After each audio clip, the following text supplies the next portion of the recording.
자, 우리 시청자 여러분, 집 주변에 뽕나무 가끔 보이나요? 아마 이 뽕나무가 예전보다는 많이 없을 겁니다. 또 산행하다 보면 예전에 화전민들이 살던 그런 집터 주변에 가보면 아주 나이 많은 뽕나무도 있죠. 자, 안녕하세요. 산야차 동의보감 큰세상 약초TV입니다. 이 뽕나무는 전국 어디를 가더라도 많이 있는 편입니다. 그리고 이 뽕나무가 특별히 독이 있거나 그렇게 아니기 때문에 가정에서 어느 누구도 많이 활용하고 있고요. 자, 먼저 본방송 시작 전에 구독이나 또 엄지척 안 누르신 분은 먼저 누르고 시청해 주시면 참 좋고요. 바로 우리 어르신들의 그 손가락 한마디는 저에게 큰 힘과 용기가 되는 겁니다. 자, 오늘 수업은 뽕나무 중에서도 바로 상지죠. 즉 뽕나무 잔가지입니다. 요즘 나가보시면 이 뽕나무가 잎이 다 떨어지고 잔가지만 아주 앙상하게 남아있죠. 즉 수많은 잎으로 영양소가 다 나갔던 것을 나무가 서서히 빨아들이고 이제 잔가지나 또는 뿌리 쪽으로 영양소가 서서히 내려가는 그런 중입니다. 이 뽕나무 잔가지를 한방에서는 뽕나무 상자 가지 지자를 써서 상지라 부르죠. 물론 이것 말고도 뽕나무에서 나오는 누에나 아니면 명주실이나 오디나 또 노란버섯 즉 서황버섯까지 뽕나무에서 나오는 모든 것은 전부 다 귀한 약으로 쓰고 있죠. 그러니 조금 부진하시면 주말에 나가셔서 이 뽕나무 잔가지를 전지가위라서 똑똑 잘라 가지고 활용해 보십시오. 큰 힘 안 들고도 약효가 아주 좋은 것을 먹을 수 있습니다. 이 상지를 동의보감에서는 풍증을 없애고 폐를 맑게 하며 기침 또 몸의 기를 살린다고 그렇게 되어 있죠. 그리고 먹은 것을 잘 sak이게 만들고 또 오줌을 잘 나오게도 만든다고 실제로 동의보감에 그렇게 기록되어 있습니다. 그리고 팔다리가 쑤시고 아픈 증상 또 이 바짝바짝 마르고 갈증이 생기는 그런 당뇨에도 이 상지가 아주 좋습니다. 자, 이 상지를 채취하시면 전지가위로 약 한 5cm 정도로 잘게 자른 다음 큰 대야에 담고 한번 빡빡 문질러 씻은 다음 햇빛이나 또는 건조기에서 아주 바짝 말려 가지고 사용하면 됩니다. 자, 사용하시는 방법은 달여 드셔도 좋고 또 약술 담으셔도 좋고 또 시럽을 조금 만들어 넣고 효소를 담으셔도 좋고 또 진하게 달인 물로 그 물에 단술을 담아 드시면 금상첨화입니다. 참 좋습니다. 또 된장국 끓이실 때 달인 물을 냉장 보관하시다가 조금 된장국에 그 물을 붓고 끓이시면 맛도 엄청 좋고 한마디로 끓 먹고 앓는 거죠. 사실 사람이 먹을 수 있는 방법이라면 그 어떤 방법으로 사용하셔도 좋습니다. 그리고 조금씩 차로 끓여 드실 때는 전지가위로 잘게 좀 잘라 가지고 덕건판에서 한번 덕건 다음 차관에서 끓여 가지고 드실 때는 꿀이나 또는 대추살을 조금 넣고 약차로 꾸준하게 드시면 참 좋습니다.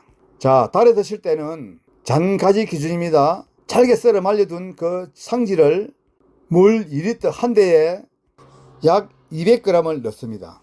다음에 육개 5토막을 같이 넣고요.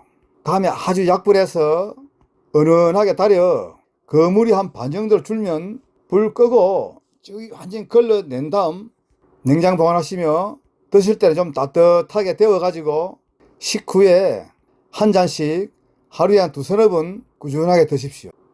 약 일주일만 드시고 나면 얼굴빛이 엄청 고와진다는 것을 본인이 직접 느낄 겁니다. 그리고 관절염이나 또 배가 안 좋은 분에게도 아주 좋고요.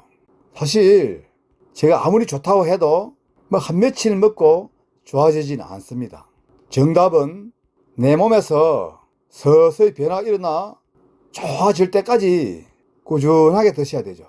한마디로 정답은 꾸준하게입니다.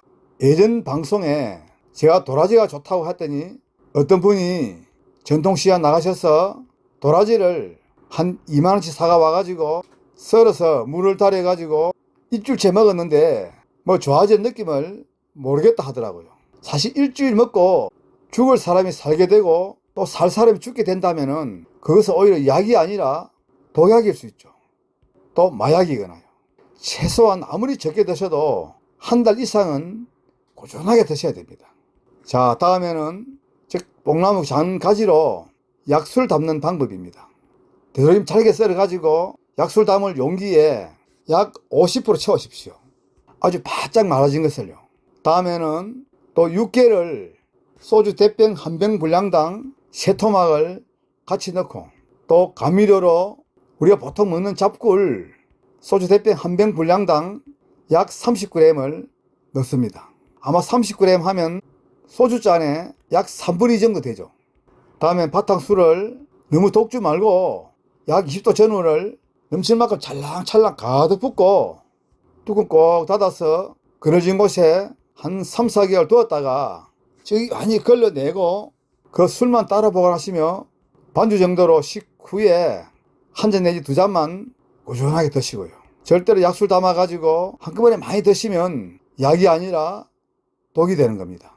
자, 세 번째로 뽕나무 잔가지로 효소를 담는 방법입니다. 아마 어떤 분들은 제가 이렇게 말씀하기 전에 물도 없는 것을 무엇을 가지고 효소를 담으라 말이냐, 그런 말씀 하시는 분이 계시죠? 맞습니다. 효소란 바로 식히는 물질을 말하죠. 보통 우리 집에서 그냥 설탕 가득 집어넣고 담는 것은 효소가 아닙니다. 설탕 꿀이거나 설탕 시럽이죠. 자, 물이 없는 것으로 효소를 담으실 때는 잘게 썰은 그 재료가 잠길 만큼 시럽을 만들어 가지고 붓는 겁니다. 자, 시럽 만드는 방법은 아래 자막 참조해 주시고요. 자, 이렇게 효소를 담았다 하면 더 중요한 것은 매일 저어주거나 아니면 위쪽에 돌멩이나 뭐 아주 무거운 것으로 꾹 눌러 가지고 붕 뜨지 않고 물속에 잠기도록 해 주시는 것이 가장 중요합니다. 또 수시로 좀 아래 위로 저어주고요. 자, 이렇게 담으셨다면 약 3개월 후 찌꺼기 많이 걸러내고 그 효소액만 따로 보관하시며 그때부터 드시면 되죠. 자, 드실 때는 원액 약 30%, 생수 약 70%. 오히려 맹물보다는 즉 뽕나무 장가지 상지 다리물을 냉장 보관하시다가 그 효소 드실 때 위에 70% 붓고 잘 저어서 드시면 됩니다. 이렇게 효소 담아 가지고 다리물에 타서 드시면 약효가 뭐 2배, 3배죠. 자, 이렇게 꾸준하게 드시면 첫 번째 당뇨 환자에게도 아주 좋고요. 두 번째 또 피를 맑게 하고 혈액순환을 잘 시켜줍니다. 그리고 또 폐가 안 좋은 분들에게도 아주 좋고요. 자, 오늘 제가 말씀드린 뽕나무 잔가지 즉 상지 요점 채취하시면 약효가 가장 좋을 때입니다. 전지가위 하나 들고 주말에 야외에 나가셔서 뽕나무 잔가지 많이 채취해 가지고 더 많이 드시고 우리 시청자 모두 더 건강하십시오. 자, 오늘 수업은 여기서 적겠습니다. 다시 말씀드리지만은 혹시 좋아요 안 누르신 분은 또 지금이라도 눌러주시고요. 저는 그 은혜에 보답하고자 또 더 좋은 방송으로 내일 아침 찾아뵙겠습니다. 건강하십시오.